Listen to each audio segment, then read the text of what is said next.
Hello, good afternoon, good evening. Sana masulok tayo ng daigdig, ano? So, pakinggan naman natin ang petition ng mga kagalang-galang, ano? Ang point ko dito, gusto kong alam sa taong bayan at sa lahat ng mga samahan, mga leader na dapat maging united na tayo. Kanya-kanya tayo kasi in protest, ano. Ito pakinggan ninyo para magbibigay ako ng opinion mamaya. George Garcia, ang araw ng proklamasyon ng tanghali, sinabihan kami through email. Ang sabi, palagay lang isang sentence lang ako nag-explain. Due to serious allegations, grave allegations in 2019, yung aming proclamation will be on hold.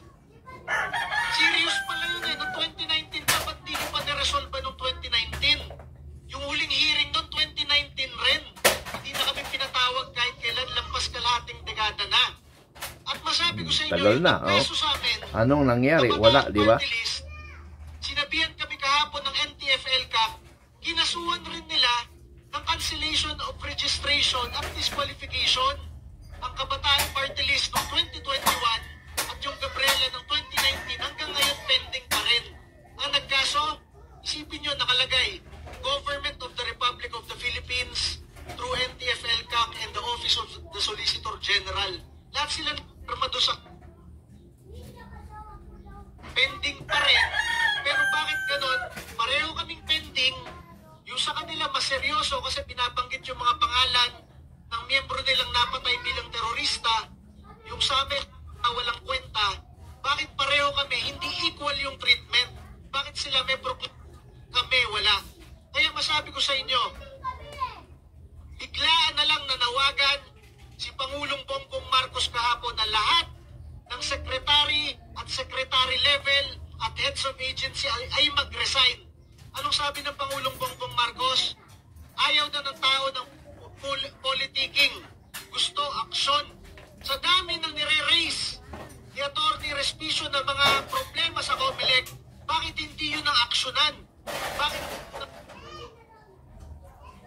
presyo nila kung sinong ipoproclaim nila sa mga duly elected winners? Kaya masabi ko sa inyo, bago nagalit si Pangulong Bongbong Marcos at kanina 40 na yung nag-resign. Ang sabi ni George Garcia kahapon, hindi po ako kasali dyan dahil Constitutional Commission kami. Kasali po si Civil Service Commission Chairperson Atty. Marilyn Baruwa-Yapsa nag-resign. Constitutional Commission rin yon. Bakit hindi mo samahan? Bakit hindi ka manindigan sa wisdom ng nag-appoint sa'yo na gusto na nga walang ahensyang namumulitika ngayon at ikaw ang huling namulitika bago nagalit ang presidente ng Pilipinas? Yun po ang ating statement. Thank you very much, Chairman Ronald Cordema of the Duterte Party List. Paki-ready lang mga questions natin. Later, he will answer all your questions. Next, we'd like to invite to speak Attorney Ferdy Topacio, legal counsel at defender ng many famous legal cases. Attorney Ferdy Topacio. Yes, thank you, Boss Wilson. It's always good to be here at the 86-year-old ng Muling Bakery. Nakarigmay ko lang po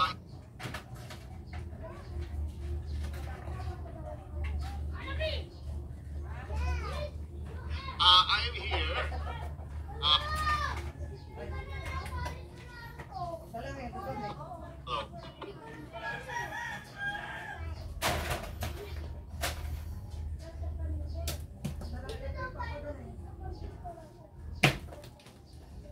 Problema signal. Saya lang Ating Korte Suprema, accusation is not synonymous with guilt. Serious allegations? Are you effing kidding me? Etong kasama natin sa SMNI, sinabi ko, oy, rapist ito. Is that not a serious allegation? Nasaan ang proof ko? O ito, mamamatay tao ito, murderer. That is a serious allegation. Where is my proof? Ibig mo sabihin, you will have to face the consequences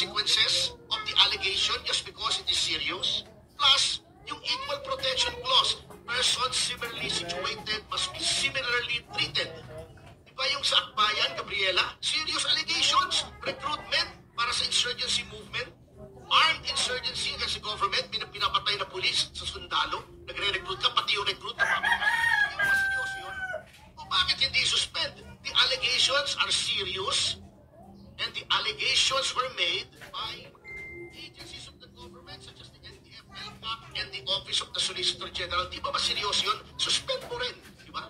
O, yan ang nangyayari. Aside from Duterte Youth, ang daming akwitan na ginagawa ng ating COMELEC. Ito na lang. Ito, prime example. This good-looking guy beside me. He was ranting and raving about a defect in the process. Yung pagkonekta ng counting machine. Anong ginawa? Instead of addressing the concern, pinagdidimanda yung pa-attitude ng COMELEC. Inasuhan, pinadidispar, pinatatanggal as a certified public accountant. Pinapadisqualify pa. Pero, yung sinasabi niyang problema na dapat huwag i-connecta, sinunod ng COMELEC. Di ba? Sinunod. Anong problema mo, Mr. Garcia? Susundin mo, ba't dinimanda mo? Tama naman pala. That is an explicit admission that he was right. Why is he facing charges? Why is he facing disqualification based on alleged fake news? Bakit ganun? Ito pa ha. Kita nyo kung anong double standard ng COMELEC. Sa Negros Oriental, si Charis Negamo, sapagkat kaalyado ng gobyerno, di ba? Saan ka nakakita? Iniimbestigahan ng Department of Justice yung murder ng asawa. Dapat wasay judicial yung stand ng DOJ pag preliminary investigation. Iimbitahin mo sa party sa Malacanang yung widow kasama yung presidente. Ang presidente, alter ego niya yung DOJ. Paano mo mapafind si Tevez na walang probable cause? Nakikihalubilo ka doon sa complainant. Itong, Negros Oriental, baka hindi nyo alam, pero hindi ina-adoption na ng COMELEC. Si Janice Negamo, mayor ng Pamplona, nasa 1st District. Tumakbo siyang congressman ng 2nd District. We all know that before you can run for Congress in a district, you have to be a resident there for at least 1 year. Paano yung mayor ng bayan na nasa 1st District, residente ng 2nd District? O diba? Ibig ba sabihin, hindi siya residente ng 1st District? Paano siya naging mayor doon? Wala siya ron? May disqualification, inaksyonan ba? Wala. Yun, obvious. Factual. The facts are not disputed. Dinisqualify ba? Hindi. Diba? Yan ang problema sa COMELEC. In closing, the COMELEC should be the agency of the government which was elevated to a constitutional level. Kaya nga, impeachable lang yan May independent, 7-year term. Hindi pwedeng tanggalin. Elevated to the rank of a constitutional body in order for it to be able to accurately ascertain the will of the people. The will of the people. Because sovereignty resides in the people and all government authority emanates from them. The COMELEC cannot substitute its discretion for the will of the people. Hindi pwedeng sila nagsasabi ng will. 2 milyon, hindi mo proklama. Nanalo. Vice Mayor, will of the people, hindi mo proklama. Hindi pwede yun. The spring cannot rise higher than the source. Ang source ng power ng COMELEC is the sovereign will. When you become the obstacle to implementing the sovereign will, ikaw na ang may problema. Hindi na yung taong bayan. So that should serve as a wake-up call to the COMELEC, including the call of the President para mag-resign yung gabinete.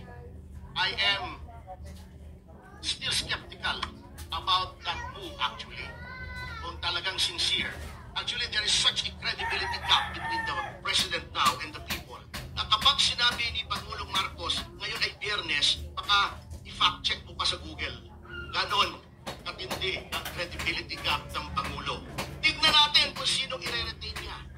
Tignan natin kung yung mga weaponized agencies like the Department of Justice, blatant. The Department of Justice na-normalize na yan ang warrantless arrest. Hindi lang kay Pangulong Duterte. Abuse of the implementation of a search warrant, si Kingdom of Jesus Christ. Doon sa Tevez, Cassandra Leong, inamin in a case that we have in a Identity namin niya. Walang warrant, walang warrant, walang pinakitang warrant. Nag-obey sila sa order ng direktor na arestihin si Cassandra Leong at idinetain ng 5 araw sa NBI without a warrant issued by a court. Ang hawak nila yung detention order ng House of Representatives, in which case it should have been turned over immediately to the House. Anong dahilan nila? Wala doon mapag-turn over. 5 araw, walang tao sa House of Representatives, hindi pa ma-turn over yung tao. That's arbitrary detention. That's a criminal offense. Pero normal na. Tignan natin kung i-retain nila si Boyeng Rebulla na ginawang blunt weapon ng administrasyon for the persecution of its political enemies. Tignan natin. Depende sa i-retain ng Pangulo, makikita natin yung kanyang sincerity. Tignan natin kung ma-retain si Larry Gadon, Presidential Advisor for Poverty Alleviation, under whose watch self-rated hunger and self-rated poverty soared to record highs. Tignan natin. Tignan natin kung ma-retain yung sa agriculture. Na nagkakandaloko-loko yung supply ng basic commodity, which is rice. Tignan natin kung sinong retain at sinong hindi. Then, we will pass judgment. At pag hindi pa naayos ng Pangulo ito, ito na naman, baka last opportunity na niya to regain whatever shred of credibility he has left. Whatever prestige the Marcos name has left. Tignan natin kung kakayanin niya. I give him the benefit of the doubt, but I doubt the benefit. Thank you. Wow. Opening salvo pa lang yan, ha? Pag-i-ready yung mga tanong ninyo kay Attorney Ferdy Topacio. Opening statement pa lang yan. Please prepare your questions. Na marami tayong hot issues. Last but not the least, to give an opening statement is the newly elected Vice Mayor of Reyna Mercedes, Isabela Province. Research ko, CPA and lawyer siya. Hindi lang siya sikat sa social media. Magaling siya lawyer and accountant. Attorney Harold Respicio, opening statement. Alright, thank you so much for inviting me here. Yeah, buddy! Alright, nandito po ako para manawagan na panagutin ang lahat ng mga gumawa ng kalokohan ngayong election process na ito. At sino ang dapat nating panagutin? Ang mga commissioner ng COMELEC! At paano natin sila pananagutin? Through impeachment. Anong sabi ng konstitusyon? Kapag pinetray mo ang public trust, pwede kang ma-impeach. Paano pinetray ng mga commissioner ng COMELEC ang public trust? Dalawa. Una, sabi ng batas, dapat simula pa lang linabas yun na yung source code review report para makita namin kung yun mismo yung nakalagay sa makina. Pero kailan ninyo linabas? 2 araw bago mag-eleksyon. At nung nilabas ninyo, ano yung nandun sa source code review report? Version 3.4. Ano yung nandun sa mga automated counting machines sa buong Pilipinas? 3.5.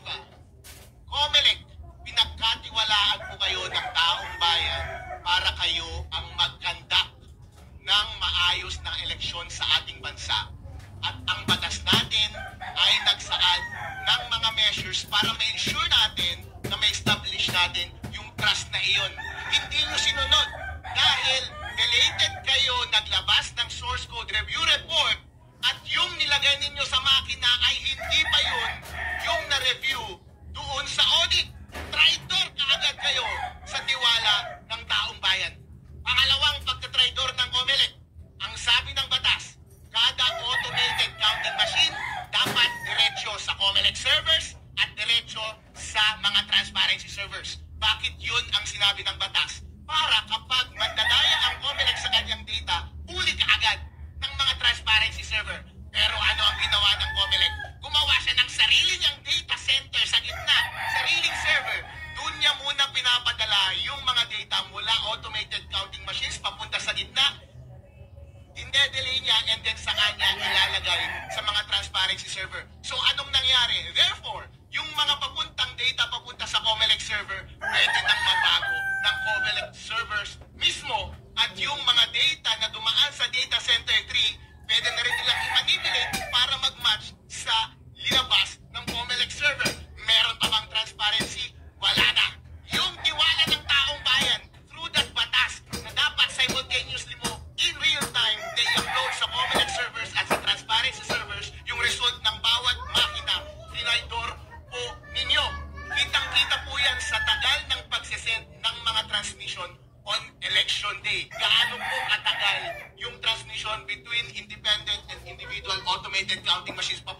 mga... Okay, tama na yung opinion, ano?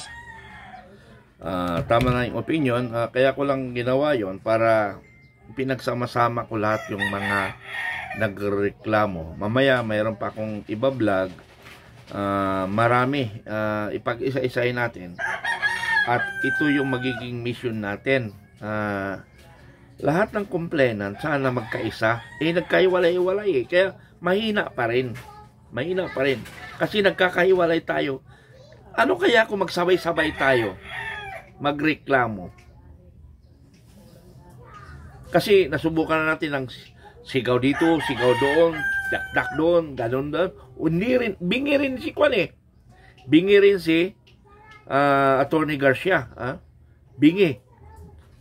So, alam nyo mga kaibigan, ang nasa isip ko lang kasi ganito eh. Marami na tayong matatalino. Marami na may alam. Pero yung alam natin, nagiging nonsense because hindi tayo nagkakaisa. Hindi ba tayo pinapakinggan? Sabi nga ni Congressman yung sa Youth Party List, 2019 pa sila lumalaban sa COMELEC. Mayroong mga suspension, gobyerno pa nagreklamo. Walang tugon ang COMELEC. Ano pa hinihintay natin? Puro tayo dakdak ng dakdak, wala rin nangyayari. Mayroon kaya mangyayari? Sarado ng utak ni George Garcia. Sarado. Hindi niya narinig kayo. Ang nakakarinig lang ang taong bayan. So yung concerned agency, wala na. Hindi nakikinig si George Garcia. Paano ngayon? Anong gagawin natin? Even though you file a complaint, i-protest. Sabi nga mismo nagpapatunay yung Youth Party List na 2019 pa hanggang ngayon, wala. Yung niladakdak natin ngayon, wala rin. So, anong solusyon? Solusyon ang dapat pag-usapan natin. Hindi yung puro pa na lang tayo, dakdakan tayo. Although, ako, isa rin na nagdadakdak ako. Kaya ako nagdadakdak dito ngayon. Gusto ko tayong magkaisa. Yun yung pinagdadakdak ko ngayon. Yan ang pinaghihimutok ko ngayon. Sa lahat. Sa inyo. Sa atin. Lahat. Kayong mga taong bayan, nakikinig kayo. Share kayo ng share. Pati ako, nabugbog niyo ako ng share. Hindi ko na nga mabuksan yung mga share niyo ng forward sa akin. Bakit nyo pa ipo-forward sa akin yan? Anong gagawin ko yan? Nag-hack na yung cellphone ko. Ang dapat nating solusyon, yung mga concerned citizen, concerned Pilipino, na marami kayong comment, ang i-encourage natin, magsalubong tayo sa gitna. Sa gitna ng EDSA, magsalubong tayong lahat. Ubus na yung kadadakdak natin, hindi naman tayo pinapakinggan. Kahit si Bangag, hindi nga rin tayo pinapakinggan. Si George Garcia, gago rin siya. Ano ang magawa? Proven na nga yung 2019 hanggang ngayon, wala pang aksyon eh. Yung kaso niya, yung kaso ni Marcos Jr. sa COMELEC. Siya na nga presidente, hindi pa rin kumikilos kung talaga nadaya. Wala tayong pag-asa sa COMELEC. Sarado ang utak ng COMELEC. Sarado ang kanilang tainga. Anong gagawin nyo? Pati bulag pa rin sila. Hindi nila nababasa yung mga protesta ninyo. So yun ang gusto kong dito. Kaya ako i-vlog yan para magkusil. Kaya nga sabi ko UPI, United People's Initiative. Utusan nyo ako. Ipag-unite ko kayong lahat. Pag hindi, makatikim kayo ng salita sa akin. Makatikim kayo ng salita. Dakdak kayo ng dakdak. Hindi naman tayo nagkakaisa. For useless. Utusan nyo ako, UPI. Kausapin ko lahat sila. Pag hindi, manahimik na lang kayo. Puro pasikat na lang tayo eh. Ako rin, napasikat rin ako eh. Pero may objective ako. Ang objective ko, pag-isahin ko kayo. Yun yung objective ko. Pag-isahin ko kayo. Kaya ako nagdadakdak ngayon. Para marinig nyo ako, manahimik kayo. Magkaisa tayo. Isang lugar, lahat ay magdadakdakan. Tingnan natin kung hindi kikilot ng taong bayan. Lahat na ng source, lahat ng means ginawa natin, walang nangyari. So, isip-isip tayo ng iba. Isip tayo ng iba. Sorry, napalakas ang busis ko. Lagi ako malakas naman ang busis. Katulad si Atty. Respicio, puro malakas, ano? Uli, nilalabas niya may galit niya. Pero sabi ko nga, magkaisa tayo. Yun lang, maraming salamat.